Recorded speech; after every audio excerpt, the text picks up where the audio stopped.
Okay, so in a sense, today we are starting second half of the course. Previously, what we discussed were basics that we had to cover to move forward. We covered some very basic things about how to model systems, right? You remember we talked about linear models, LTI, ODE, later transfer functions.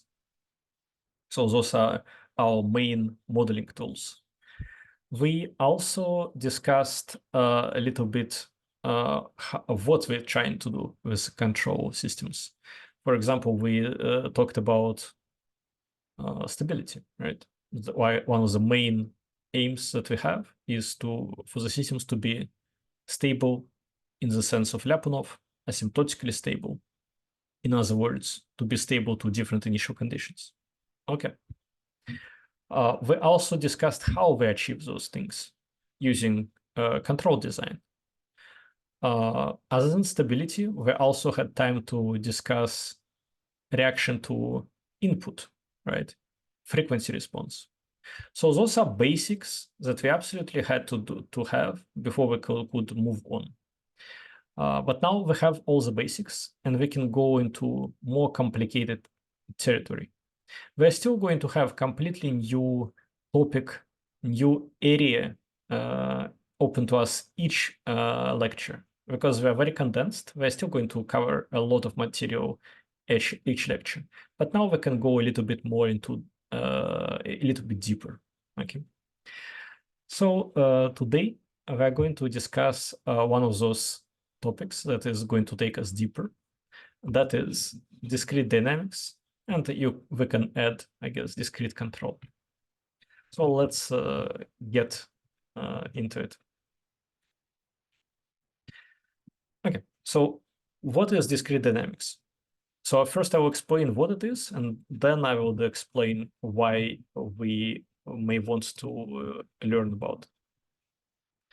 So discrete dynamics is basically another type of models, just as we had previously three types of models, ODE, state space, transfer function. Discrete dynamics is also a model.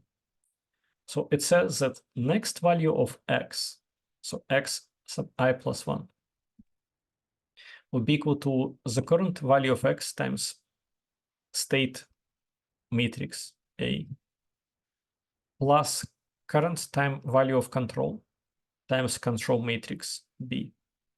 Okay, that is the model. So notice that this model does not have derivatives. There's no derivatives. It just tells us what the next value of x will be. Okay. So as such, it is extremely easy to simulate. There is no way to, for example, have difficulties with integrating it forward, solving Cauchy problem, any of this. It's just next x, we already know it from the formulation. Okay. Now, why would we possibly want to have this? Okay. There is a very simple reason that I can give you, and that is real systems in real world usually are based on digital components. For example, microprocessors, sensors with digital processors. The data transfer happens over digital systems and so on.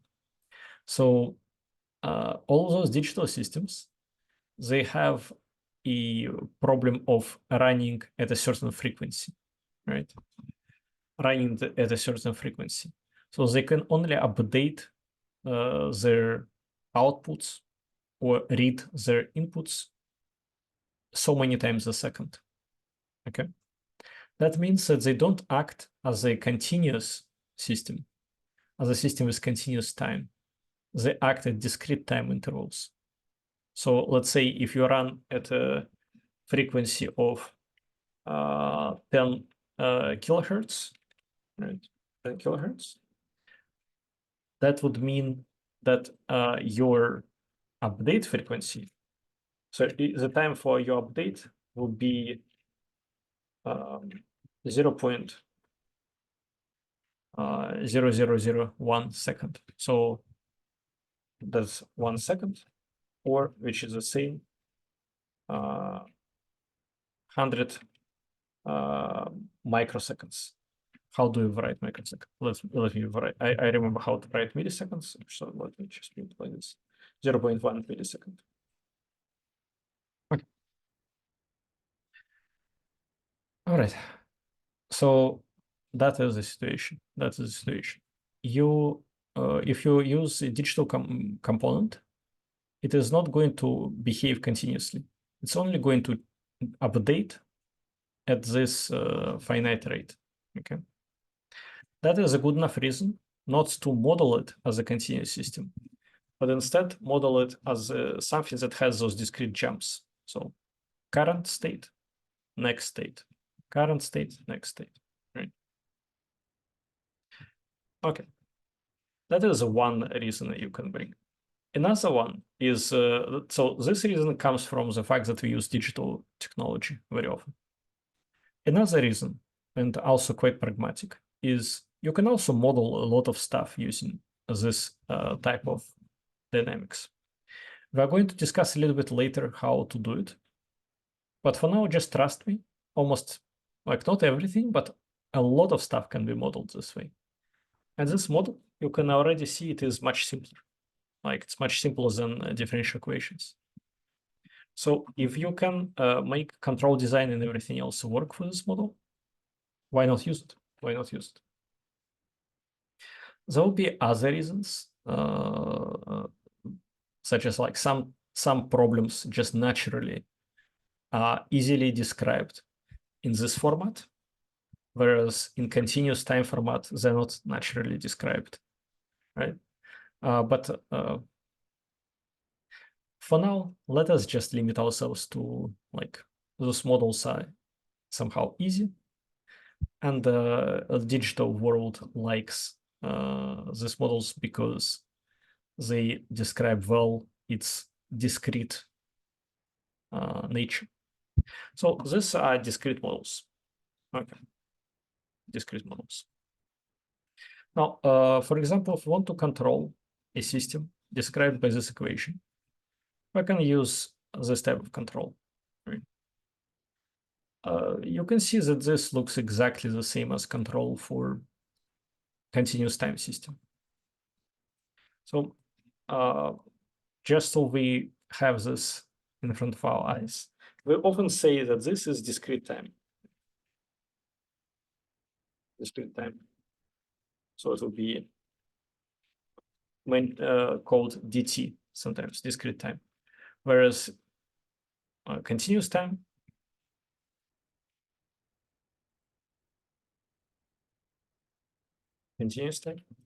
is CT, right? Continuous time. So we when we describe a system, we often say something like this. The system is LTI, continuous time. Or we can say autonomous LTI, discrete time. Okay, stuff like this. So all of those you can see are descriptors of the system. Autonomous means doesn't depend on something except the state. LTI means is A and B constant with respect to time. DT or CT means is it this type of model or what we studied previously. All of those are important for control design and everything else. All right. Now, before we go anywhere, let us see if we can design a stability criterion for these systems. The reason we dive directly into stability criteria is because we want to get a feeling for how this works before I describe to you how to create this model from continuous time models. Okay. So how do we analyze this system in terms of stability? Why do we analyze this system instead of, for example, x? I'll write this like this: x2 equals to ax1 plus bu1. Okay. By 2 I mean like x plus 1, etc. It's just easier when I write it this way. Okay. So why not this? Remember, the reason is because when we substitute control law, so control law, let's say, would be u1 is equal to minus k x1. When we substitute the control law, what we have is a minus b bk x1. So this is what we are going to have after substituting control law. And you can see this is equivalent, like those two are equivalent. This is equivalent to this. Just the matrix is written out, not, but it is still like vector times matrix equal to vector. Okay, so it is equation 3 that we need to analyze for stability. It is what we call a closed loop system. Okay. So how do we analyze it? We do it start exactly the same as we do with continuous time. So we present A via its eigen decomposition. Here, let's assume that D is a matrix of with a diagonal matrix with eigenvalues lambda G on the diagonal. Okay. And let's we assume also non-repeating eigenvalues here. Then what we can do is introduce notation. Z sub I is equal to V times X. V is eigenbasis, right? By the way, if eigenvalues were real, then V would be orthonormal basis. So it's like a rotation matrix, basically. Anyway, so let's say Z sub I is equal to V times Xi. That is a change of variables we're going to use. Exactly as we did for systems with continuous time systems. So our next step is we just rewrite this equation, substituting this instead of A, right? Because of this. Next step, we observe that, let me change color. So next step, we multiply both sides by V, right? So we have V on this side and V on this side. Okay, like this. Then we observe that this is Z, this is Z, and this guy goes away inside it. So what we have is Z sub I plus 1 is equal to D times Z sub I. We did exactly the same for continuous time. So far, nothing changed. Okay, and same as in continuous time, this equation tells us that the system separates into n independent equation that will be written as Z sub G I plus 1 is equal to lambda sub G, Z sub G, lambda I, sorry, I. This I, let me use different color. This is a time variable, like same as here. and this g is a component variable. Okay.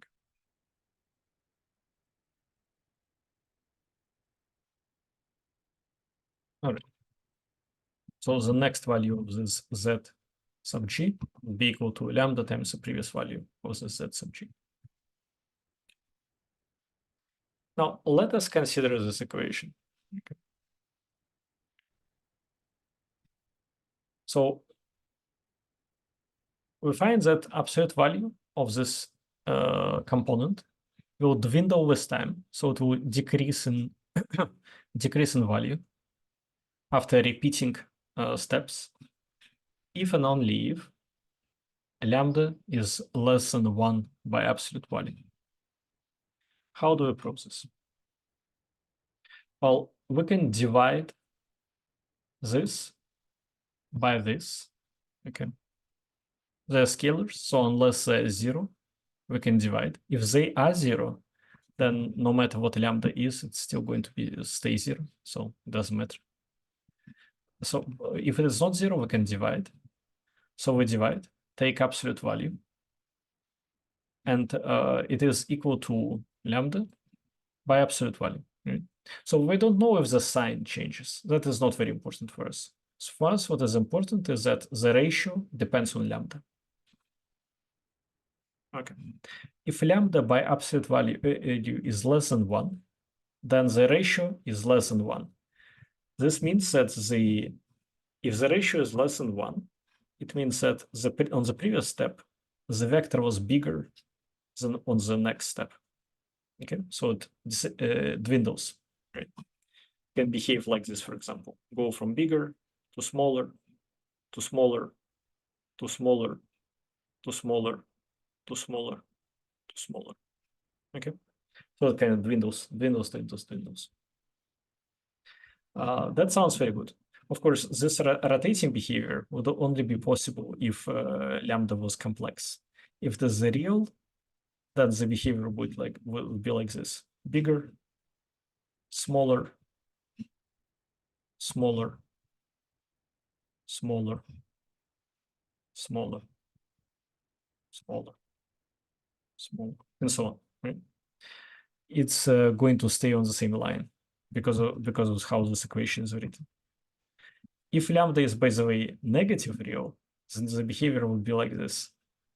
It was bigger, then became smaller, then became smaller, then became smaller, then smaller. But notice it would change directions.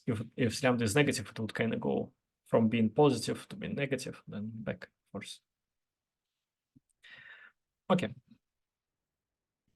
So far, clear? Any questions?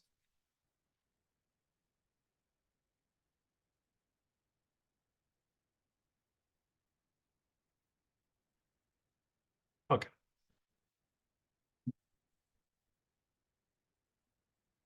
Now, let's consider a special case, a 2x2 system. The system, if you remember it, you'll know that this matrix has eigenvalues which are complex. It is alpha plus or minus g beta eigenvalues. Okay. So let us consider stability of the discrete dynamical system with this matrix. So notice those are components of the vector on the next time step, also components of the vector on the current time step. Okay. Let us find norm of those two vectors. So the norm of this vector is first component squared plus second component squared. Fair enough. Norm of this vector squared. So I don't find the norm itself, I find the norm squared. How do I find it? Well, I skipped like intermediate steps, but let me just show it to you. So it'd be alpha times x1 minus beta times x2. That is the first component of the vector. Second component of the vector is beta times x1 plus alpha times x2. So those two are components of the vector. Then what you have to do is to take them and you have to square the first, right? Oopsies. Yeah. I will take the square of the first.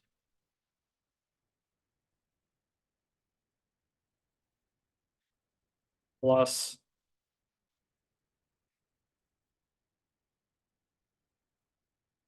take square of the second.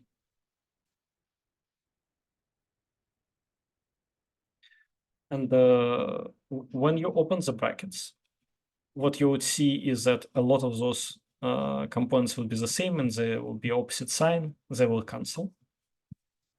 But what will not cancel is components that are like this squared plus this squared. It's not going to cancel. Okay.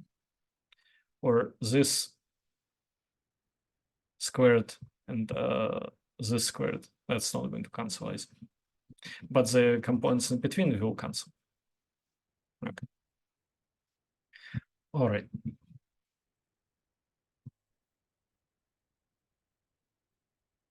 Okay.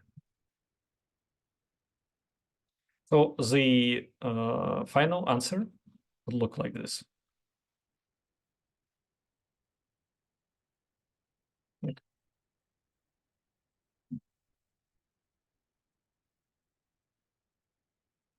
Final answer will look like this. Now, what we will want to do is to find a ratio of those two norms. Let us look back for a second. What would be the ratio of this divided by this? Well, clearly, those two will cancel. And what you would have left is just this guy. It's just this guy. That's all you're going to have left. Okay. So this is the ratio of those two norms. Now, the eigenvalue of the system are lambda equal to alpha plus or minus j beta. Okay. And the absolute value of this eigenvalue is equal to exactly that. Absolute value of the eigenvalue is real part squared plus imaginary part squared. So exactly this. So in fact, the ratio of those two vectors is going to be of the squares of those two will be a square of the absolute value. So it will dwindle, go to starts to decrease over time, only if lambda by absolute value is less than 1. So we've proven this for case of real eigenvalues. We've proven it for a case when you have 2x2 system with complex eigenvalues. If you remember the way we moved on in the real case, what we can do next is consider eigen basis decomposition in complex case with like complex eigenvalues, eigenvectors. You can prove the same stuff there. Basically, that you would say that each block of this decomposition would look exactly like the case that we considered here. That would be like continuation of the proof. But for us, I think it is enough. We showed that for real eigenvalues, we need this to hold lambda by absolute value less than 1. For complex eigenvalue for 2x2 system, we showed it. We can easily extend it, but let's. I think we illustrated enough. Okay. So the criteria is discrete system x sub I plus 1 equals to a times x sub I is stable as long as eigenvalues of a are smaller than 1 by absolute value.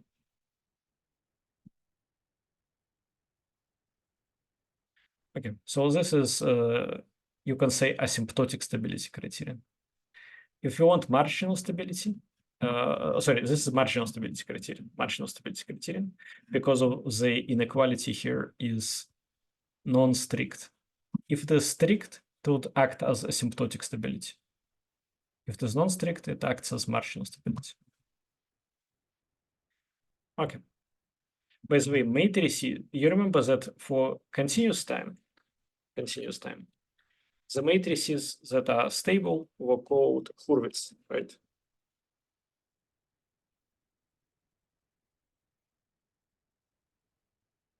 For discrete time, matrices that are stable are called Schur matrices. So if I want to say we have a matrix A whose eigenvalues are each less than 1 by absolute value, I can say A is Schur matrix. Okay. Same as if I wanted to say I have a matrix whose eigenvalues have negative real parts, I could say it is a Hurwitz matrix. Okay. Just a good thing to remember.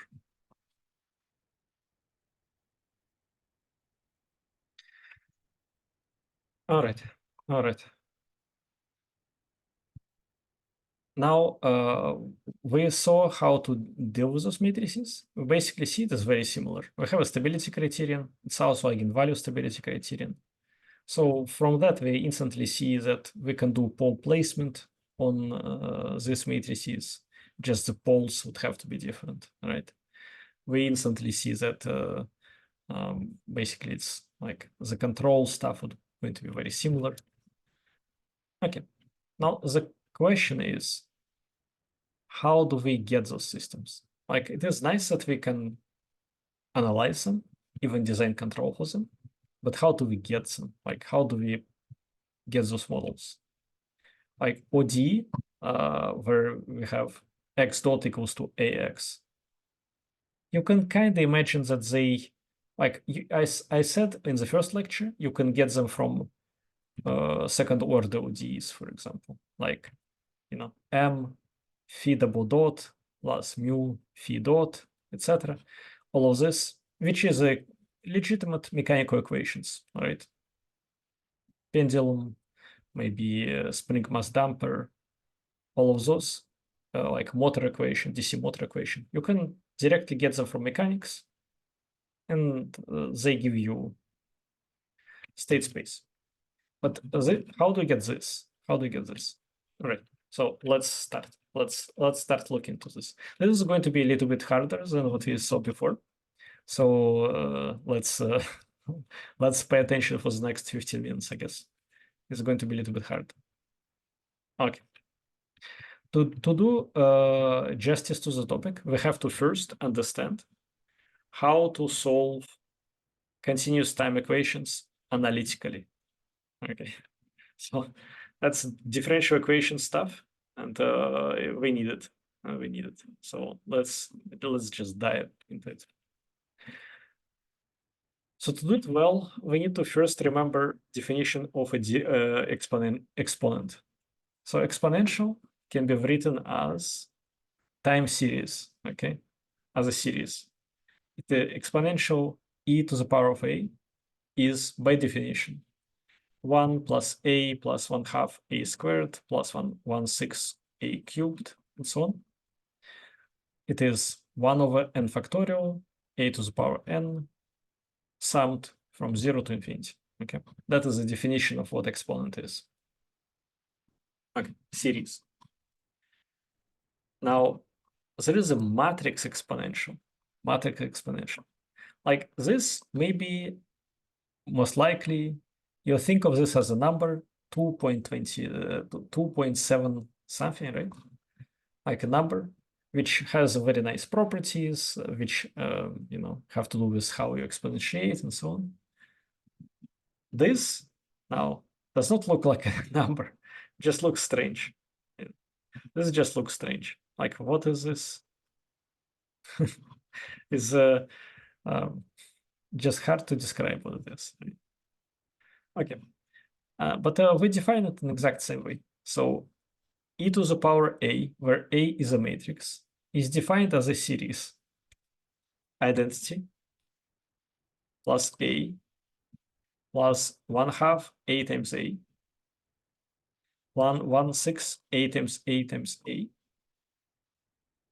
Overall, it is exactly the same sequence, but we use matrices instead of this number here. That's all. Okay. So this is called matrix exponential. Matrix exponential.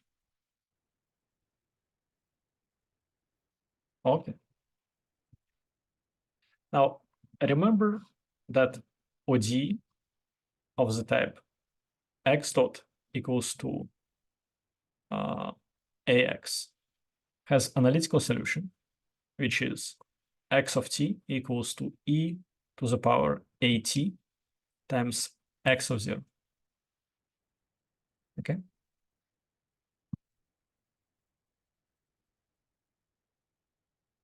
All right. Now, ODE of the form x dot equals to matrix A times x has analytical solution of the form x of t equals e to the power at times x of 0. Whereas this guy is a matrix exponential. So notice we suddenly were able to move from let's say simple exponential to this matrix exponential without changing anything. But let us show to ourselves that this is actually correct. How do we do it? Well, we use the definition of what it means to be a matrix exponential. So let's write it. So a of t, x of t, equals to e to the power at times initial conditions. Now let's differentiate it. Let's differentiate. So x dot equals to. Now we have to differentiate now this expression. How do we do it? Well, derivative of I is just 0, right? Because this guy is just a constant, so it doesn't add anything. So derivative of a constant is a constant, so we don't have it. Now derivative of at is just a, so we have just a, which goes here. Derivative of t squared is 2 times t, so this goes away. And what we have is a times t. Okay. Derivative of t cubed is going to be t squared. This is going to be replaced with 1/2 because like t cubed derivative is 3t squared. So instead of 1/6, you have 1/2. And you keep all of this, of course. And so on. Okay, so this is how we took a derivative. All right. Now we have this expression. Okay, good. Now let's take a out of the brackets. So we have a here, a here, a here, and we so on to infinity. We take it out of the brackets. We put it here. What we have left is identity here, at here, 1/2 of a t squared here, etc. All right. Let us observe that this is the same as this. This is actually a e to the power at. Okay, a to the power at. Okay. But now let us observe that by definition, x of t is equal to this guy. And this guy is this and this, right? Like all of those which are covered by blue, they're the same expression. So we can replace it with x of t. But this is what we wanted to prove. We proved that x dot is equal to a x of t. So x of t is a solution to x dot equals to ax. Okay, okay. So we managed to prove that this is indeed correct. This is indeed correct. Nice. You can see the power of matrix exponential. It gives you instant solution to something that looked like a complicated equation without integrating.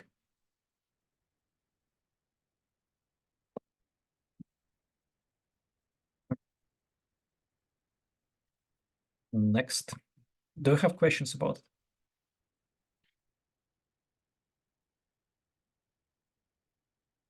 Okay, we'll move on. So let us consider a what we call forced response. Okay, forced response. So consider equation x dot equals to ax plus bu scalar. So every variable here is basically a scalar. We want to solve it analytically. So to solve it analytically, what we have to do is to first just consider a very strange derivative, which we will need. So let's take a time derivative of a to the power at times x of t. How do we take this derivative? Well, it is derivative of a product. So it's going to be derivative of like second component, right, times the first component. Okay. Plus derivative of the first component. Now it is derivative of e to the power at minus at would be e to the power minus at times minus at, minus a. Sorry. Okay, and the second component remains the same. Okay, that's how we take a derivative. Right. Now we can multiply this expression by e to the power at. That is like one of those tricks which is just nice and helpful. So let's do it. So we multiplied. Here it is. First multiplication, second multiplication, third multiplication. So we multiplied this guy here, here, and here. Okay. All right. Now what we do next is we transfer this guy to the left-hand side, okay, with a minus sign. So far, like basic operations. We transfer to the left-hand side. Now notice that this guy is just this. Right?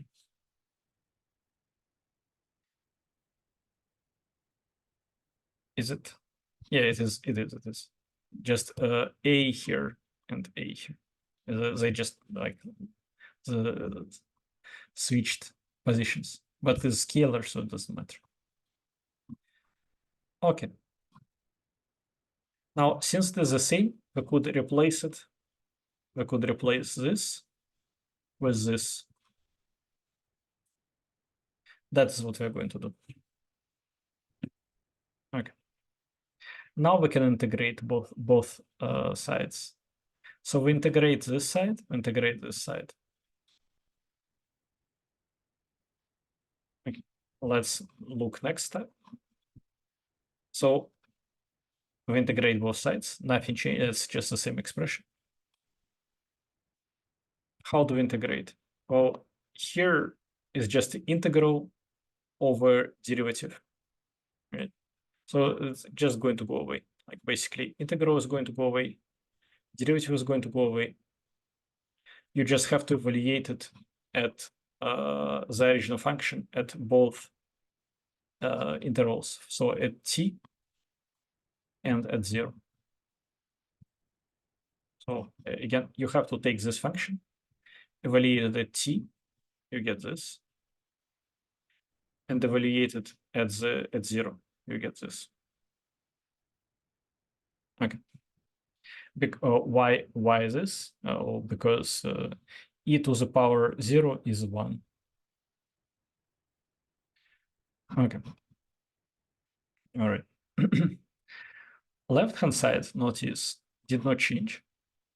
It's not going to change. We're going to keep it like that. Now, what we can do next is multiply both sides by e to the power at. So to get rid of this guy. So we multiply it by e to the power at, e to the power at. So notice here we don't have anything now in front of x. So we want to express x, basically. That's why we do it.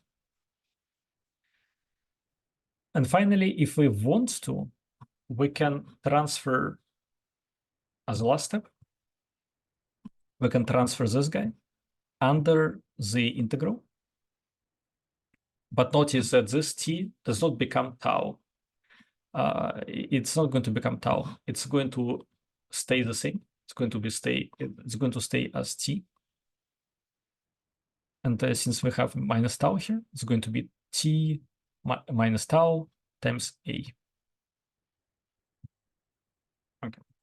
So if we want to bring this guy under the integral, this expression will become this expression. I'm only showing it because in some textbooks, you would see only this expression. In some textbooks, you will see only this expression. I want you to be able to understand both. Okay. So this is the final solution. 27 is the solution. That's how we integrate forward. Now, I'm not going to derive the same for you for multivariable case. I'll just show you the final result. It looks exactly the same, but the derivation is slightly different.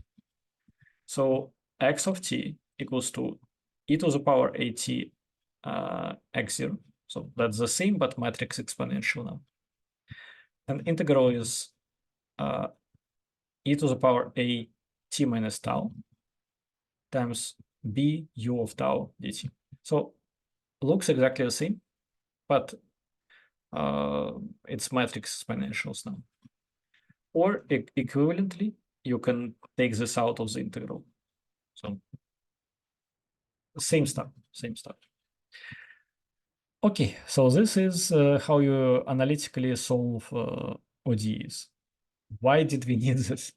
Well, we needed to construct discrete models. We will need it for a lot of other stuff in the course. So it's not just for construction of discrete models, but that's the first thing we're going to use it for.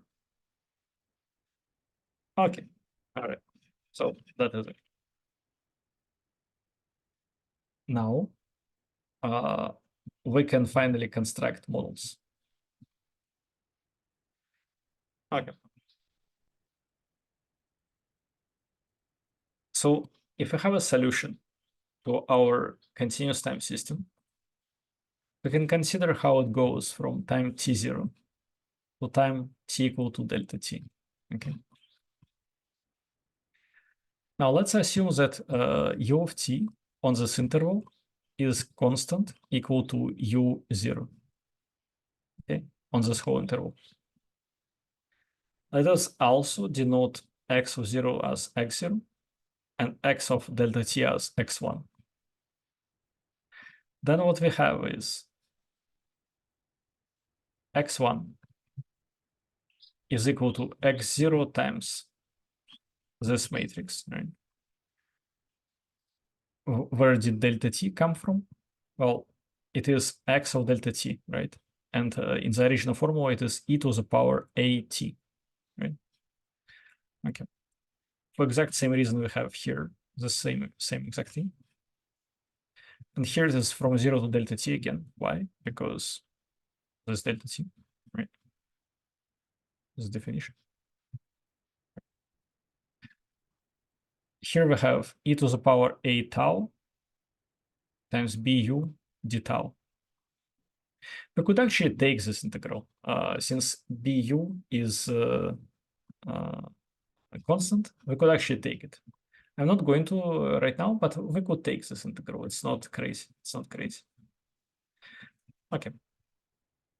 Now we can denote here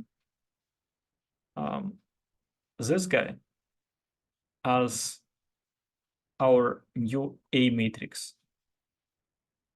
And we can denote this whole thing as our new B matrix. Okay. Just U we leave outside. And after this, we get, here's a B matrix, here's A matrix. So this is how we get a discrete system from continuous time.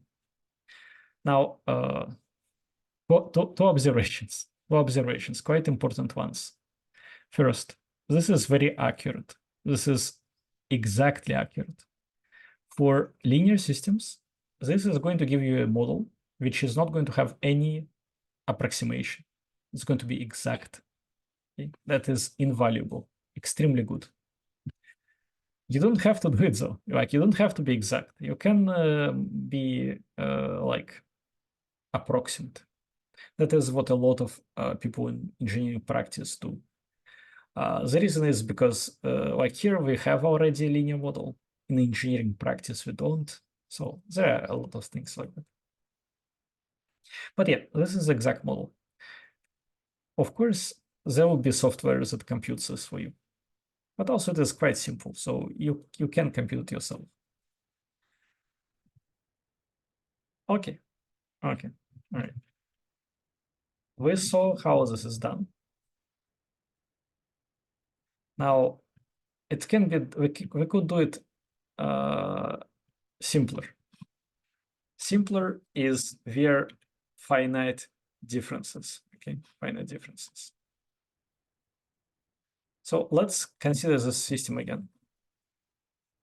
What we can do with it is we can replace x dot by 1 over delta t, x of t plus delta t minus x of t, right? Finite difference. That is, if delta t takes a limit towards 0, this becomes exactly the derivative.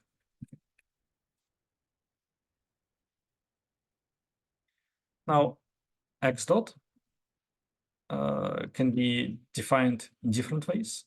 Here it is like a forward finite derivative. We can have it like middle finite derivative, x of t plus 1/2 delta t minus t1 minus 1/2 delta t, like something like this. We can even define it backwards, where we take delta t back in time. Like we can do anything we want. And this makes a difference. This makes a difference in how your equations will look like. Okay, now let us introduce notation because we really need it. So x0 is equal to x of 0, x1 is equal to x of delta t, x2 of x of 2 delta t's, and so on. Now, x of I is the value of x at the time step of I. Okay. Then x dot is 1 over delta t of x of I plus 1 minus x of I. Okay. I think that's clear. Now, we can replace x dot now with 1 over delta t x sub I plus 1 minus x sub I equals to a times x sub I. Now we can isolate this guy on the left-hand side. What we will have is x sub I plus 1 would be, what steps do you take? We multiply both sides by dt, right? So we have a dt here. Then what we do is we transfer this guy to here with a plus So that is why we have this component. And this multiplication by dt given us this component. So the result would be x sub I plus 1 would be equal to a dt plus I times x sub I. Okay. That is discretization. It's not the only one. Just for interest, let me show you an alternative approach, which has its own merits. Okay. We instead of this, we use this. Okay. Did I write it different, or did they? Sorry. My apologies. Instead of this, we use this. So we say that we discretize not at the point x of xi, but at the point xi plus 1. So we go backwards in time. Like here, we go backwards in time instead of forwards in time. So when we isolate x sub I, what we'll do is basically we put this guy into here, multiply everything by dt. Right? That's why we have a dt here. Then put this guy in like to the right. Okay. And I guess let me just write it out for you. What we'll have after we okay, so it will be x2. I will just use as usual x2 instead of x sub I plus 1. So it will be x2 minus x1 equal to dt times a x2. Okay.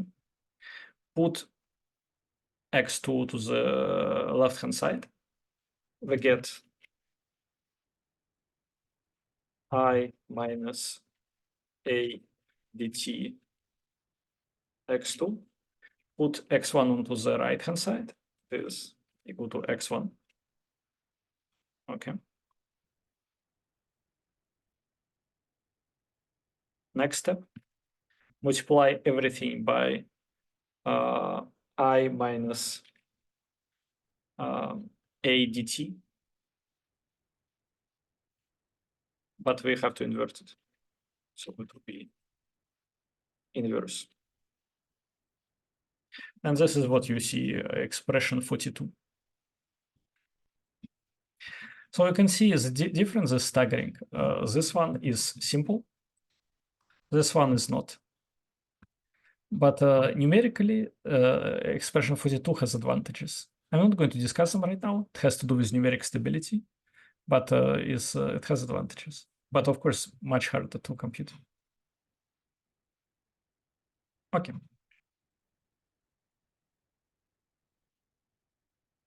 So if we do it this way, as we discussed, what we obtain is matrix A, which is discrete time matrix, equal to A times delta t plus I, where A, this is continuous time matrix. So this is continuous time, CT, whereas this is discrete time, dt. Okay. And with B, exactly the same. We have continuous time matrix times delta t. This gives you discrete time B. So this is called zero order hold. So dynamics will be written as x sub I plus 1 equals to a xi plus b ui. It's called zero order hold. Why zero order hold?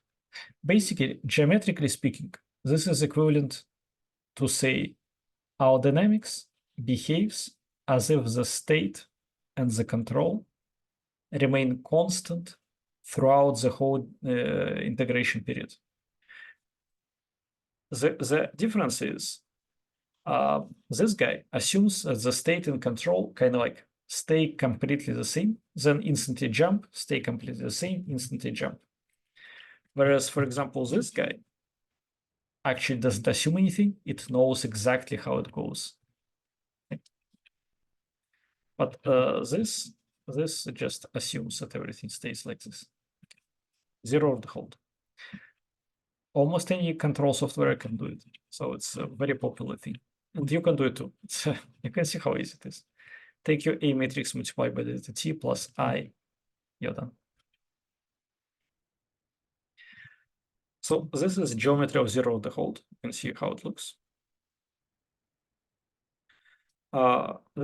It is a zero order approximation. First order approximation would behave linearly. It assumes that the dynamics, so the state changes linearly, okay, on each time interval. This just assumes that the state stays the same.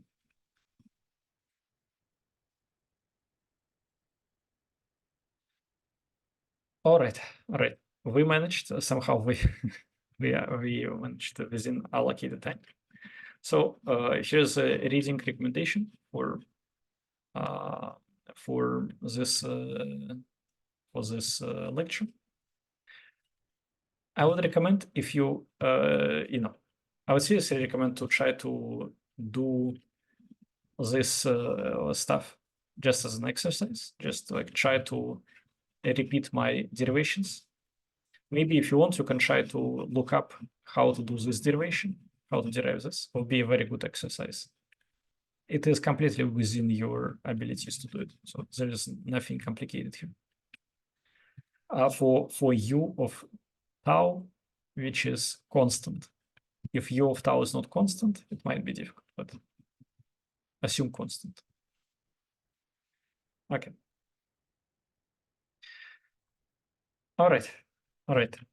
Then this is it for today's lecture. I'll stop the recording and we can answer any questions you have.